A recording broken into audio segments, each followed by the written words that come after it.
Why is this faith-based film about child trafficking cleaning up at the box office? In a summer filled with absolute bombs, one of cinema's few success stories is Sound of Freedom, a religious thriller starring Jim Caviezel that made nearly as much money as Indiana Jones on July 4th alone, despite playing in almost 2,000 fewer theaters. Sound of Freedom is the supposedly true story of Tim Ballard, a faithful Mormon called by God to use his CIA and Homeland Security training to rescue trafficked kids around the world. He founded Operation Underground Railroad, or OUR, which made its name setting up supposedly legit sting operations on alleged child traffickers, though the group has been known to play up the spectacle for the big money donors, celebrities, and odd psychic medium along for the ride. The group has helped rescue some trafficked people, but according to reporting from Vice, its missions are often bumbling, overly theatrical displays designed to convince the masses that there's a vast pedophilic conspiracy preying on youth across the globe, a theory that has found fertile ground in the right-wing media sphere and social media. OUR doesn't explicitly embrace QAnon and Pizzagate, the movement's convinced that high-level liberal elites are trafficking children for satanic purposes, but Ballard himself, who recently left the organization he founded, has endorsed aspects of these conspiracy theories, as has Sound of Freedom star Caviezel. A far cry from his days leading Terrence Malick masterpieces, JC seemed to develop a bit of a messiah complex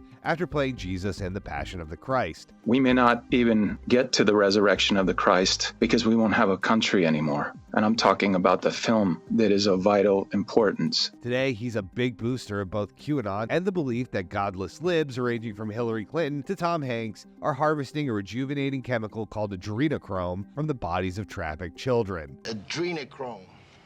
Adrenochrome? Sound of Freedom might not overtly embrace QAnon, but it still endorses the larger myth that modern-day enslavers are snatching children from the streets. In reality, most human trafficking doesn't come from random kidnappings, but rather long-term grooming by someone the victim knows. However, that's not as cinematic as Call of Duty-style raids in countries depicted with a yellow camera filter. Here's the thing. A lot of people believe in this stuff, and seeing these fringe ideas in traditionally mainstream spaces like movie theaters is no doubt a major part of the success of Sound of Freedom. But that might not be all that's at play here. Christian faith-based films exist outside of the traditional Hollywood blockbuster system, but they typically make big bucks for the studios and distributors that churn them out. And there are a few reasons why, like the communal nature of worship translating well to the theater experience, not to mention religious leaders relentlessly plugging the films in their sermons. The same factors could be boosting Sound of Freedom, especially when you add in the evangelism of your typical conspiracy kook, but